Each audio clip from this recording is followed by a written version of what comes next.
With the dreaded R word rearing its ugly head again, recession, in this episode, we thought we'd talk about marketing in a downturn, but also answer the question, should you spend marketing dollars when things are looking up? Plus, experts predict that TV will be dead in 5 years. We talk about that and a whole lot more in this episode of Inbound Buzz. Welcome to the Inbound Buzz podcast, your weekly jolt of all things digital and inbound marketing. Brought to you by redpandas.com.au. Now for your host and co-founder of Red Pandas, Moby Sadiq. Welcome to the Inbound Buzz podcast, episode 120.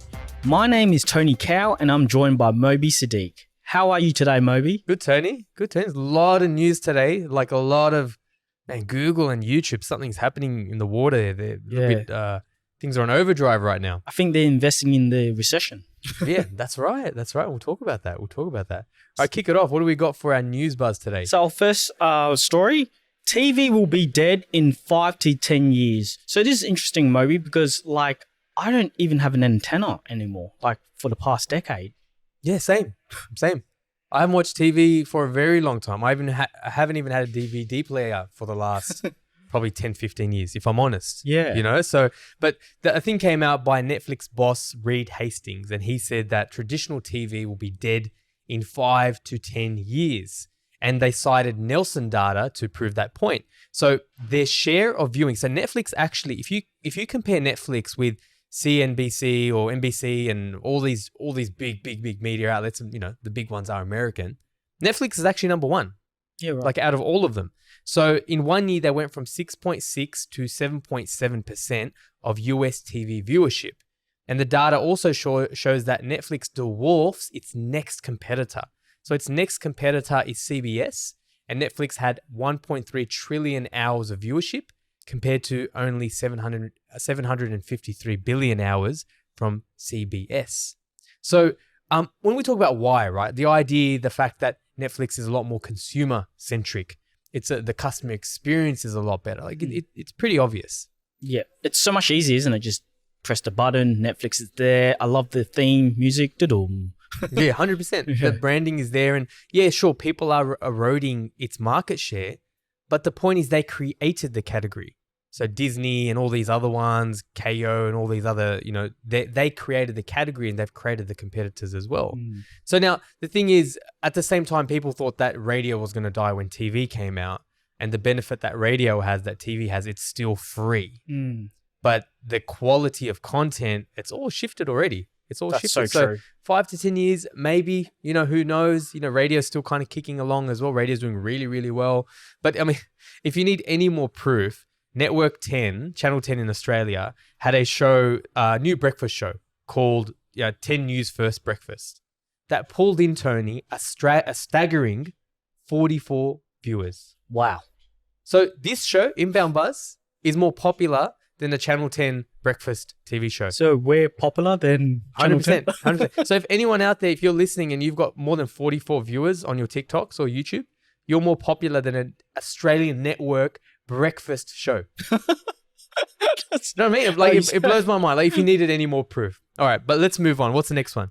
Number 2, top performing sales teams have stronger relationships with their marketing department. What's this about? So LinkedIn released their 2022 State of Sales report. Yep. And one of the most significant findings was that top performing sales teams are ones that have strong relationships with their marketing departments. Now, for someone like us at Red Pandas, we do sales enablement. We talk about smarketing, sales and marketing together. Common sense. This is kind of obvious to us. But the fact that this is making headlines in their report is very telling. So by the way, if you want to check out this report, we'll have a link to it in our show notes, redpandas.com.au/EP120. And the reason why that link is very interesting is you can actually localize it. So if you go to that report, you can localize the data for America, US, Canada, all the major regions in the world.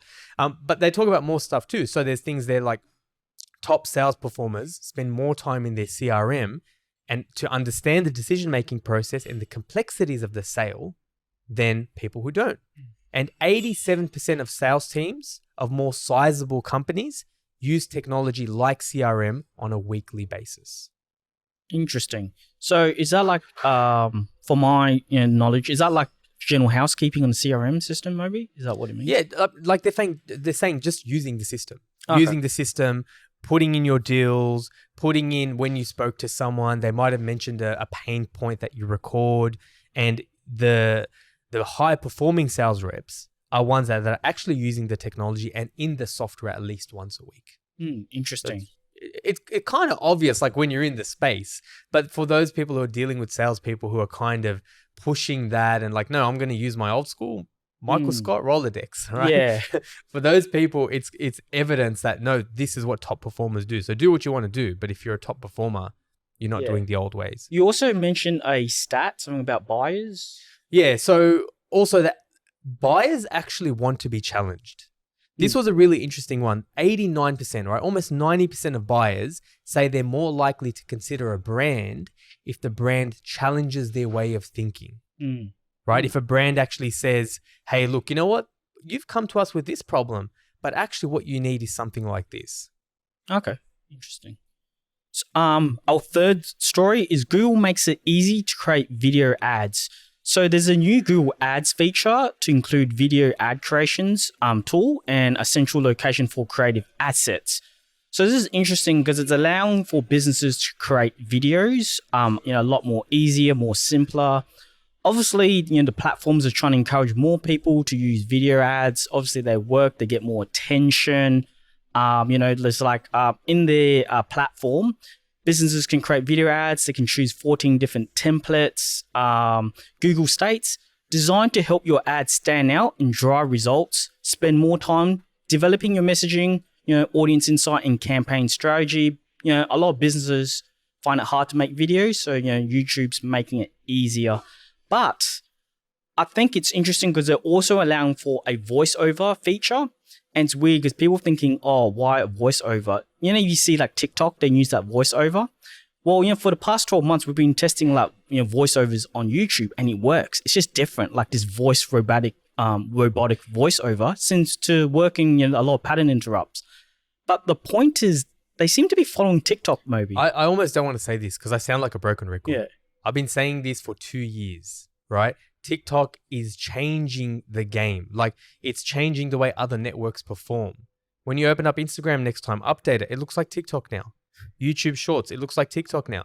YouTube is saying that, oh, look, voiceovers, those robotic, did you know that, that kind of cheesy thing, it actually works. So, YouTube didn't say where they got it from. They're not going to do that.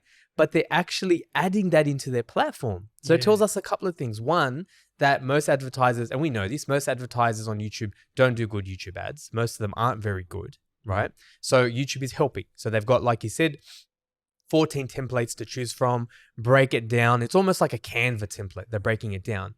And also, TikTok is changing our consumption patterns and behavior everywhere. That's why YouTube is now saying, hey, voice over ads work quite well, and we're going to give you this tool. Interesting. I don't know what else. I know what else to say. Yeah. I should just call this the TikTok show, really.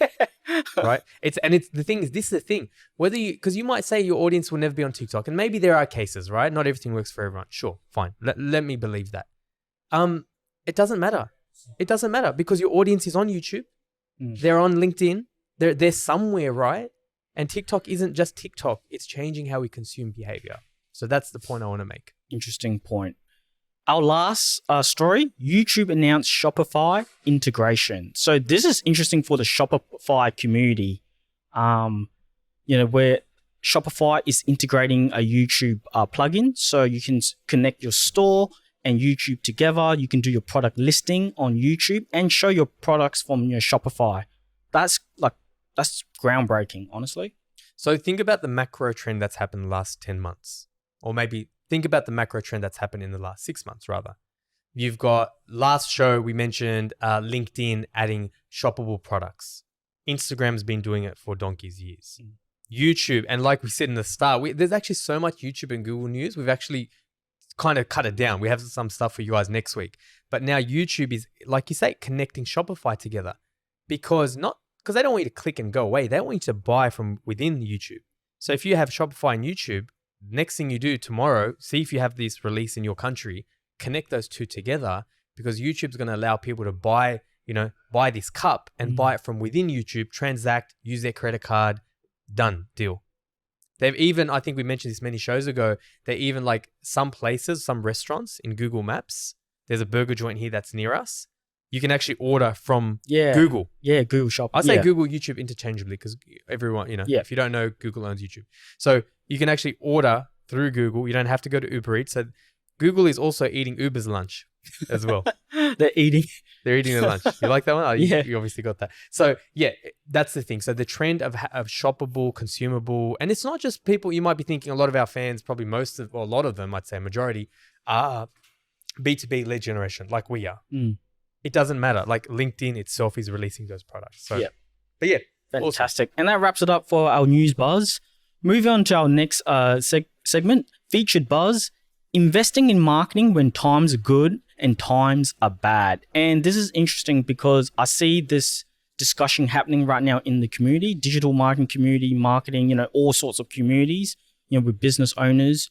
So you see this. Now, I'm not that old, but I've been around long enough to see business cycles, right? And initially we were going to talk about, this buzz was just going to be around what to do with marketing when times are bad, right? If there's a recession or times are tough, what do you do with your marketing dollars?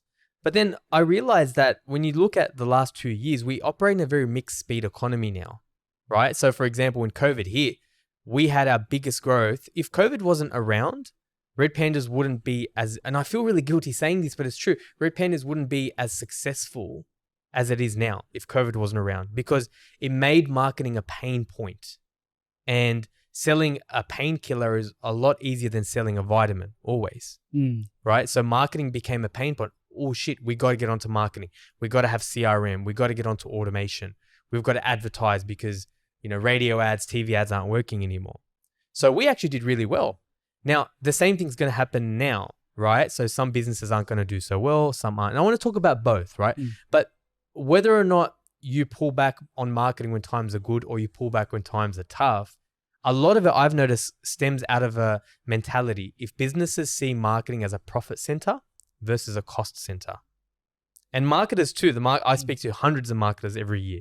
The marketers who aren't happy, they're the ones that their organizations treat marketing as a cost center, as an expense. Yeah. They don't see it as a lead generation or demand generation or a branding exercise. It's just a sort of like, I spent $1, let me get $2. Now, that's true. That's okay in certain cases, but it's a lot. Marketing's more than that. It's experience management. It's a whole bunch of other stuff as well. So now, oftentimes when a downturn does happen, businesses cut back. And yes, you should cut back on certain things, and you should definitely look at improving efficiencies. That's key. But in terms of actually cutting down marketing dollars, if you look at, and studies have been done going back 100 years, when there is a downturn, it's better to maintain, if not increase your spend for a greater share of voice and to come out of a recession a lot stronger than your competitors. And I'll reference some stats here. It's not just me saying this. I'll reference some stats. But one of my favorite case studies and examples is in the 1920s when the Great Depression happened, and you had Post and Kellogg's. Now, Post at the time was the category leader for cereals. They owned cereal, right? And what happened during the recession was that Kellogg's doubled their marketing expenditure, and they grew 30% faster or 30% higher. And they came out of the recession stronger. Now, who won? Well, when's the last time you had Post for cereal? Honestly, Post for breakfast. Honestly, I've never heard of them, maybe. I didn't either until I read this case study. Post doesn't exist anymore. They died. They wiped out. So Kellogg's had used that time to get a share of voice, a share of exposure, growth, and market share when its leading competitor took the foot off the gas. And this happened in the 90s. History just repeats itself, guys. You just have to look at history. This happened in the 90s. So Taco Bell and Pizza Hut did this to McDonald's and eroded their market share. And Amazon did this in 2008, 2009, when other brands, big retailers, took their foot off the gas. That's when they got their exposure, So yeah, I don't know if you have any comments or thoughts about that yourself. It's funny you made an interesting point. So you made about marketing, because it's not just like the advertising department, is it? We're talking about marketing overall, and that's what you mentioned earlier. It's a It's whole marketing. marketing. I mean, to be fair, like this is a marketing podcast, right? I'm going to talk Yeah. about marketing, but to be fair, it's other areas as well. It's businesses, and we see this today, like businesses that restructured during COVID right now are very strong. So for example, some of our clients, we have a lot of education-based clients, and the ones that move to online learning platforms, man, online learning's been around for a long time, like over a decade, right? Maybe 20 years. But the ones that, like people, they didn't have that force. They didn't have that push. But the last 2 years, some brands really, really invested in that and doubled down on that. But to that point, it's not just marketing. So in 2008, IPA Bellwether released a report, and they said that brands that maintain or increase their expenditure during a recession in 3 key areas do best. And the first area was marketing and communication. The second area was research and development. And the third area was product development. So, R&D, sure, I mean, that's probably for more, bigger brands, but product development, that's what I mean. Like, for example, those education clients, like, even Red Pandas, we've shifted our services in terms of what we're doing. If you look at the retail industry and the hospitality industry, dark kitchens, since COVID's been around, dark kitchens has exploded. People just having kitchens that there's no shop front, but there's a kitchen in the back, and all their business is coming through Uber Eats. Interesting. You were talking about like your marketing in the downturn, like a recession. What about, is that different to like investing in the market where it's the good times? Or? Yeah, no, I'm glad you mentioned that, because we spoke about this earlier. Because I see what's happening now. Obviously, it's a very different time. We've got Putin doing his thing. We've got US inflation. So it is actually different to 2020. We have a lot of different macro forces that we didn't have before, global macro forces. And, the world economies are linked. They're quite intertwined. But having said that, there are businesses that are going to do really well during this time. All right. Now, it all kind of comes back to what I said before, the mentality around whether you see marketing as a profit center or a cost center. Because if you see it as a cost center, some brands will be like, oh, you know what? And or a former client, I won't say who they were, but we had a client who things are actually doing really well for them right now. And they're like, oh, we kind of don't really need it. Yeah. Right? But people have short memories. There's a thing known, and I learned this from a recent article that Marcus Sheridan did actually, and I'll link it in the show notes. And he speaks about the pride cycle. And what the pride cycle is when times are tough, we work hard, right? Necessity breeds innovation, right? We work hard, you dig yourself out of the trenches, you try to book calls, you try to get sales and that type of thing. And through that hard work, things get easier. You get more sales, and then we become fat and happy, right? You get a little bit lazy. And this happened in some organizations where the sales team has always been given, I've seen this, always been given leads. Yeah, right. But then like they have to like go out and get leads, or, they have to change how they do stuff. And then they're kind of not happy, right? Because they've been fat cats, right? Sure. So then before you know it, this pride cycle, you've lost your momentum, and now you're in the pits again. You kind of have to repeat yourself. And it's, when you think about it, it's kind of like the seasons. It's like nature, right? We know we've got summer, autumn, spring, winter. We know that winter comes after summer, right? We know that cycle repeats itself again and again. I butchered that order, and no one kill me for it. But the idea is we know it comes around. So what I sort of say is like, if you can't spend when times are good, right? You can't do the thing that you want to do. You can't do the things that you want or need to do when times are bad. If you can't spend when times are good, that's going to be a tough pill to swallow when times are bad. You know what I mean? When your expenses are skyrocketing, when inflation is going through the roof, when you don't have money and income coming into the business, what, you think you're going to do it then? Yeah. You know what I mean? It's going to be a much tougher pill to swallow. So you have to prepare for the winter. You have to prepare for those times that are bad. And the other thing too that I'll mention, this is very, very important, is one thing that I don't know is talked about enough in marketing circles and content, but habit. Habit is very, very important. So for example, Tony, you and I do this show habitually, every week. For us, like some shows, we prepare half an hour before. Yep. You know what I mean? Some shows, Guilty. like, do you know what I mean? We're not, because the thing is, it's so habitual to us. Now, the first time we did it, no, we had to spend half a day. We had to prepare, but it's a muscle now. So the muscle and the habit of content is as important as investing in the content. And if you don't do it when times are good, it's going to be a hell of a lot harder when times are bad. Interesting points. So yeah, that's good. As we see, as experts are saying, we're going through a world recession, a winter times. So some of these key points that you mentioned, are very good tips. And that wraps it up for our featured buzz. Now, for our favorite segment, Can We Fix It? And UWS TikTok ads and landing page review. So today we're going to look at the Western Sydney University ad on TikTok. Moby grabbed it for us. And also we're going to look at the landing pages and a few other, comparative landing pages. So that'll be... so I'll move my laptop here so you can see it, Tony. And again, if you guys want to see this, you want to see our lovely faces and my haircut and our haircuts, I should say, go to redpandas.com.au/EP20. But let's kick it off and let's watch the ad. So we're going to dissect the ad today and the landing page as well.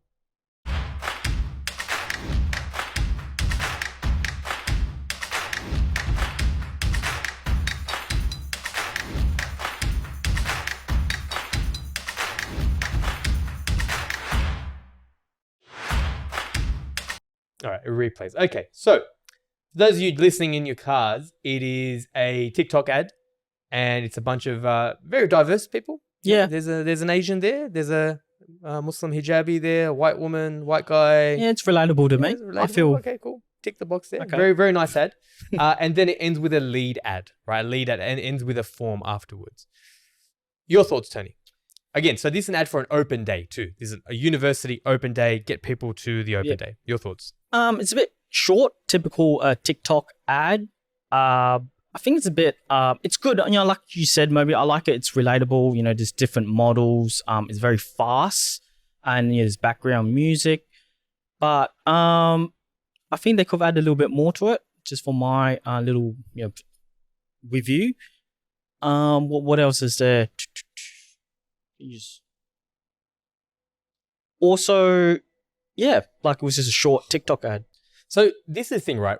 Whenever we do any marketing initiative or strategy at Red Pandas, I always sort of say to our, DMCs, our digital marketing consultants and our clients, I ask 3 questions, right? So what's the objective? So the objective here is simple. Get people to the open day, right? Who's it for and what do they give a shit about? Students, and they care about, am I going to get a job? What's going to be on offer? What programs? Is it relatable to me? How am I going to get there? That type of thing. And the third question is, what needs to be true for the objective to hit? So social proof. I want to see that people like me are applying to this. I want to see a program. I want to see how I'm going to get there. So keep that in mind, right? And we're going to dissect this and go back to it. This ad, the first thing, so I actually went to university. I still call it UWS, University of Western Sydney. They've changed their logo to look like Hogwarts now, and it's Western Sydney University. Cool. Love it, respect it, right? But in my heart, it's always UWS. So forgive me, Western Sydney Uni. That's my alumni. So it first caught my eye because I went there. Now, the first thing is, it's just a bunch of really nice, attractive young people. It doesn't tell me, like, I'm a marketing student, right? I did marketing. I did a master's marketing at UWS as well. If I'm into medicine or criminology or something else, like the first thing is it relatable to me, right? You can't just assume, because this is a TikTok ad, right? This is a TikTok ad. So it's not like that this person's coming through a different channel or came through their high school or went to the website. You're pushing them from an ad to a lead form. Remember that. And you're not telling them what's on scope or what's on offer. I'd rather they actually go into, they have their music, they have that nice pumpy music, and it's like criminology, marketing, law, business, are you interested? Are you, interested in a career? Head to our open day, fill out the form, information will be sent.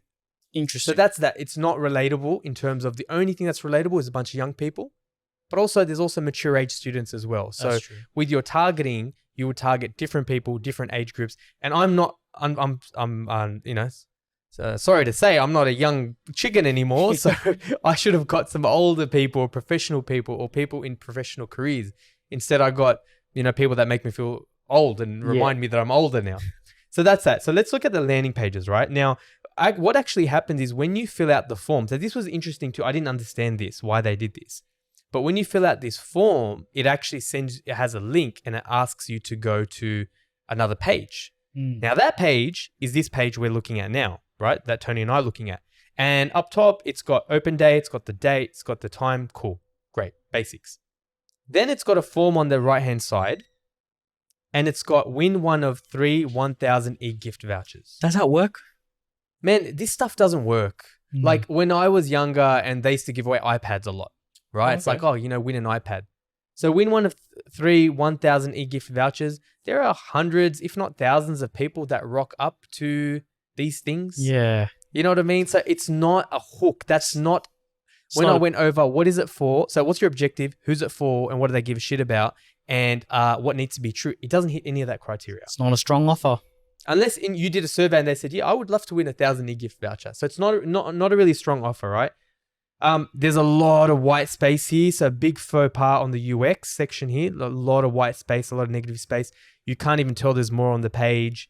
Then it goes into other elements. Now, we're actually going to go and share other examples as well, because I want to look at what the other universities are doing. Some really nice USPs. Okay. The problem is a couple of things. Like there's too much to do. Usually when you have an objective, you have one objective and all roads lead to that one objective. You might have different buttons and different text, but all the buttons lead to the same thing. So we've got here the college, postgraduate, undergraduate, a lot of kind of things that are happening. Now, sure, maybe I understand because it's university, right? They do have this call to action, apply to Western and how to apply. Okay, all right, forgivable. But maybe have that open in another tab and understate that because it's not more is more. It's more is less. Like the more you put on there, the less is actually more with landing pages. So I'm going to go through this really quickly. Then I've got this one. I'm looking at UTS. Now, again, same thing here. This is just a page on their website. It's not a landing page or a squeeze page because it's got the rest of their website navigation here, right? A lot of distraction elements. Open day, there's a call to action there, register. I like that. Their call to actions are more stronger and prominent and more numerous than Western Sydney. But then they've got program coming soon. This is a thing that's happening in a month away, right? You still don't have the program there. Ooh. That has got to be the number one thing a student, or the number two. Is it for me? Or what's the program? It's got to be there. So these guys also kind of fail on that. FAQs, that's cool. That's cool. I actually like how the fact that it's open day FAQs, not random FAQs. It opens in a new window. Passable. Getting to the campus, I do like that. They have a career quiz, but this has got nothing to do with the open day. Interesting. This is just a generic quiz that they have, which is I'm not going to do it now. It's a very, very nice quiz around what are you interested in. And it's actually one of the better ones I've seen in the industry, but it's not related to this. So it's confusing. It's a distraction element. Yeah. A distraction element that takes you away from your primary purpose. So I would also give these guys like a 4 out of 10, if I'm honest. And then this too, win one of 2 university starter packs. There's a photo of an AirPod, a bag, a snow globe with a Jenga thing inside of the snow globe. Really, like, do you know what I mean? Like, guys, it's not enough. Yeah. It's not enough. You're not hitting those factors we spoke about. So Western Sydney, I might as well score them 4 out of 10. UTS, 4 out of 10 as well. Now, this one here, what is this? This is Southern Cross University. Now, the thing I like about this one, I'll just mute it. They have a really nice video of some students, very relatable, right? The first one out of our examples. A bunch of young kids too. You shouldn't necessarily assume, but I understand if that's the 80-20 rule, 80% of their enrollments are going to come. Not a problem. Not a problem at all. So very relatable. They're talking about what they're going to do and what you can expect. I like that. But the biggest problem I have with this, and just because of time, I'm going to talk about the problems, is there is only one call to action for the open day. We know the objective of this page is open day. Welcome to open day, on demand, and also live. We know what the objective is. This call to action up top is apply now, right? That's applied to go to the university. There is a register for a campus tour, which is different because you asked me, you're like, oh, it's related. No, it's actually different. The campus tour is different. On-demand videos, very interesting, but I'd prefer to keep them on the page or open in a new tab. Live panel sessions, it's also different. It's just going to an events page. Apply now. The only call to action for this bloody open day is here on the right-hand side. This little register thing on the right-hand side. There. You know what I mean? So this as well, for that reason, I probably will also give them a 4 out of 10 because of that. because the primary call to action is to go to the open day, and you guys have hidden it. You've made it hard, right? Now, the last one, or one of the last ones I'll look at. Now, this is one of the better ones, actually.